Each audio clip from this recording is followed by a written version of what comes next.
Hello everyone, I'm Vanessa Camazzi. Joining me today on Interview 360 is Bill Gentile, an Emmy Award-winning journalist, foreign correspondent, and documentary filmmaker whose career spans 4 decades, 5 continents, and nearly every facet of journalism. He's a pioneer and professor, teaching courses in backpack journalism and even trademarked the term. We'll let him explain more about what that is in just a moment. I'd like to welcome Bill Gentile to the show today. Hi, Bill. So nice to see you. It's a great pleasure to be here. Thank you for having me on. Of course. So I wanted to ask you, how do you tell such great stories and what drives you? What drives me, I think, is an intellectual curiosity about how the world functions. I figured out at some point early in life that being a journalist could be 2 things for me, which I've always wanted to do. It could be a ticket for going to places that I would never have an opportunity to go if I were not a journalist, and it can be a tool to impact the way people see the world in which we live. So I go out and tell these stories, bring them back to various audiences, and hopefully can foster some change, positive change in the world that we live in. You're a pioneer of backpack journalism, and that sounds like a really different, unique term, but what exactly is backpack journalism? It's a methodology that we can employ today largely because of technology and how technology has allowed us to use these very small, compact tools to tell, high quality visual stories. So I can now go on the excursions all around the world and hold with cameras that I can fit into, we call it backpack journalism for a reason. I mean, I've showed you a piece that I did a couple of years ago in Ecuador, in Amazon, that I shot exclusively with this. You shot the entire documentary on an iPhone 6. Yeah. This strength of shooting is mobility, agility, getting in and out, getting what you need when you need it. Exactly. So you just have to understand what you can and what you can't do. So you coined the term trademarked backpack journalism, but how did you become a pioneer of it? I think I became a pioneer of backpack journalism largely because, I work with a one-man team. I'm the only person in the team. I'm the camera person, the sound person, the correspondent, the writer, the narrator. You are a true one-man band. You're running that's a lot of pressure, though. Is there times where that can kind of go against it, or? There are times when working alone can work against you, and that's when you go into dangerous situations or you go into extended assignments and you don't have anybody around you to bounce ideas off of. So you're kind of bouncing ideas off of your own head. You're not there's no safety net really, or so. Yeah. Right. You've been to many different places, from Afghanistan to Rwanda to Nicaragua, covering wars. Was there ever a time or a place where you thought, okay, I am way in over my head here? Where it was really dicey? That's a good question. There was a period after I covered the conflicts in Central America, the Contra War, the Sandinista Revolution, the Civil War in El Salvador, which were pretty brutal, affairs. I measure where I want to go and if I can actually add something to the conversation by my work there. And you have to measure the risks, and you have to weigh this stuff and decide, okay, I'm going to go or I'm not going to go. So it's something that really you have to feel very connected to. Absolutely. If I'm going to risk my life, and worse, I think, risk permanent disfigurement, right? I have to have a really good reason to do so. When you know that you're going to a place like Rwanda, for example, how do you mentally prepare? You ask yourself, am I prepared? Can I accept the consequences of me going there? I happen to be present when 2 of my colleagues were killed, both of them in El Salvador. So I know that these things can go badly.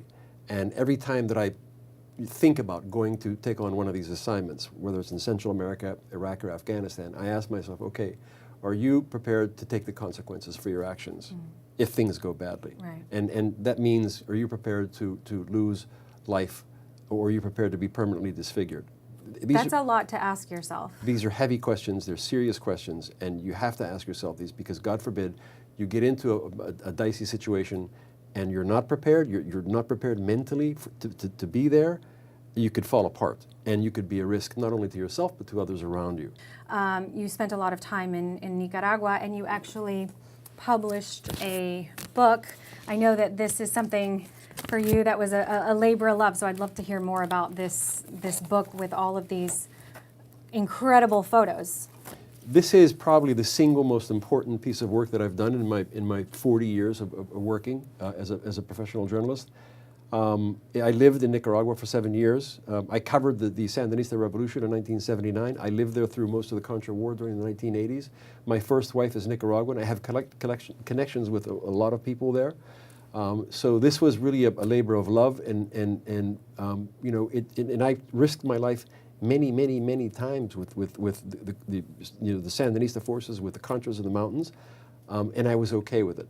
I was okay with it. This is the last picture of the book. And I use this as a kind of a teaching tool in my classes, because we've got all of this stuff here. It's dry season in Nicaragua, all this dead material back here. The town is like empty, no one's around. And we have a single woman here walking forward. I'm standing on top of my vehicle, actually, my four-wheel drive vehicle, making pictures all afternoon of people hauling water and food by. She walks by and she's carrying limes. And I ask my students, you know, what's happening here? And they say, and what does this mean? Well, it means that, you know, despite all of this disaster that's happening in the background, this woman is walking forward and she's carrying not just limes, life. Hope. Oh, that's powerful. I forgot that this letter was in the book. It's a letter that I've been holding on to for the past number of decades, and it's from Kay Graham, who was the owner of the Washington Post. From the Post, yes. Yeah, and of course the Washington Post owned Newsweek magazine until fairly recently. Yeah.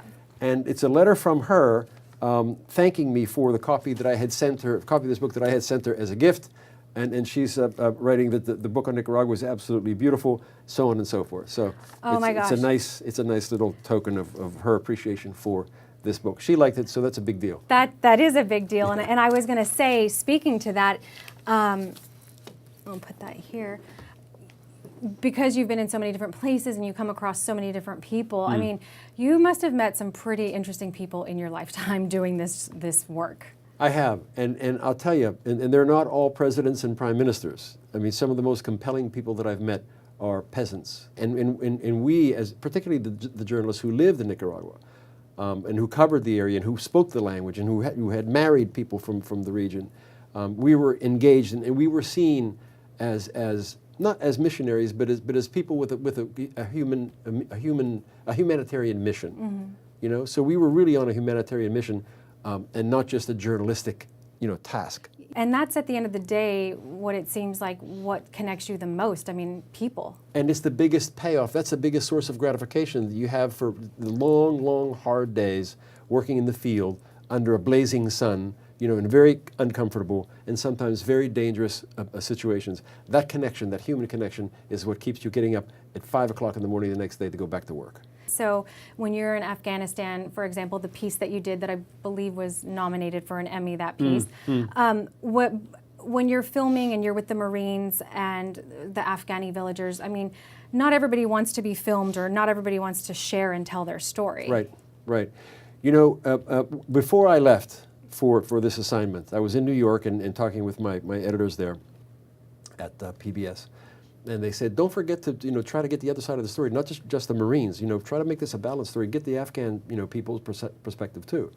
And although our company of Marines, this 24th Marine Expeditionary Unit, which was a pretty big unit, they had a great captain who gave me license. He said, look, when I first arrived there, he said, look, if you're crazy enough to be here with us, I'll let you do whatever you want as long as you don't get in the way of my Marines. If you do, you're going home. I said, I got it. His name is Sean Dine, and I think he's a major now in the Marine Corps. Great guy. He's from Boston, okay? So he allowed me to go, and with any one of his, I think there were 4 platoons. I could say, captain, he was a captain back then. I want to go with the first platoon. Okay, go. I want to go with 3rd platoon. All right, go ahead. So I had total license. During my 3 weeks there, I saw a man. His name was Saeed Gul. Mm-hmm. Saeed Gul is an Afghan farmer who you could tell he was a respected guy in the community, because I saw him break up a couple of fights one time. People would defer to him. I can't understand his language. Right, language barrier again. Big problem. But just through I could watch him at work and how he interacted with his own people. He was a man of authority. Although he didn't hold any. He was a farmer just like everybody else, but he was respected. Mm-hmm. Okay. When I saw him, he kind of emerged. I saw him crossing a canal one day. He came up to the Marines and he said, look, you guys, in your fight with the Taliban a couple of weeks ago, you know, you blew up half of my house. I want you to pay for it. You know, and the Marines were kind of dumbfounded. You know, after a while, they started to take count of the people's homes that they did damage in fighting the Taliban. And, you know, Saeed Ghul would show up time and again, you know, pretty much demanding he get recompense for this, for the damage that was done. It must be difficult after you've been to sort of these far-flung regions and places like Afghanistan and Rwanda to then come back here to your day-to-day and sort of flip that switch. It can be very difficult. You may have seen this film. It was called Hurt Locker. It was actually a pretty good film about a soldier in Iraq who was an explosive expert, and he was used to defuse IEDs, improvised explosive devices. Yeah, I believe it won an Oscar. I think so.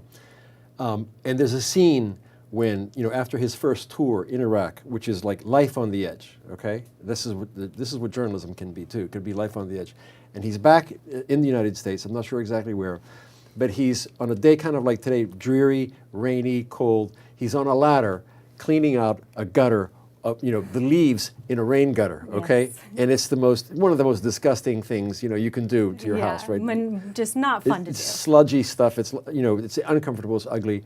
And the guy, you know, is up on the ladder and, you know, a light goes on in his head and he's thinking, why am I here doing this, right? And he goes back to Iraq. And, you know, who knows what happened to him? I mean, but he goes back to Iraq, and there's more of the movie after that. But that's the kind of, you know, juncture. So that's how you feel. It can feel like that. I mean, you know, you're talking about extremes of and I've tried to maintain a balance in my life, you know, a balance of having a wife and having a relationship and having a home to come home to, friends and so forth, be close to the family, but still maintain contact with that other part of my life, which is largely work overseas, because almost all of my work, the important work that I've done, has been outside of the United States. Right. That's important. And it's not easy, I imagine, finding that balance. Because it's not easy. It's not easy. You might be a little bit, I want to say, or you must be a little bit of a thrill seeker, adrenaline. You're more of a daredevil, because not everybody's cut out for that kind of job either. You have to have a little bit of that daredevil, if you will. I think so. Yeah. Daredevil with a meaning, with a purpose. Yes, with a purpose, exactly. Yeah. Last question I want to ask, piece of advice, somebody wanting to come into this field, what would be your biggest piece of advice? The biggest piece of advice would be, don't believe the doomsayers, okay? You know, it's a harder place to find a place in now. It's a harder career to take on. But if you're smart, and if you're willing to sacrifice and to work hard, you can find a place, and it will be so much more rewarding than you know, just, I don't want to call it selling out, but compromising. Mm-hmm. Okay, don't compromise, especially when you're young. Right. Okay. All right. That's really good advice. If there's anyone to take advice from, I would say they should take that. Well, I gotta say, it's been so great speaking with you, and I really thank you for giving us such a behind-the-scenes look in everything of what you do. It's been really fascinating. It's been my pleasure. Thank you so much for having me. And we thank you for watching this edition of Interview 360. We'll see you again next time.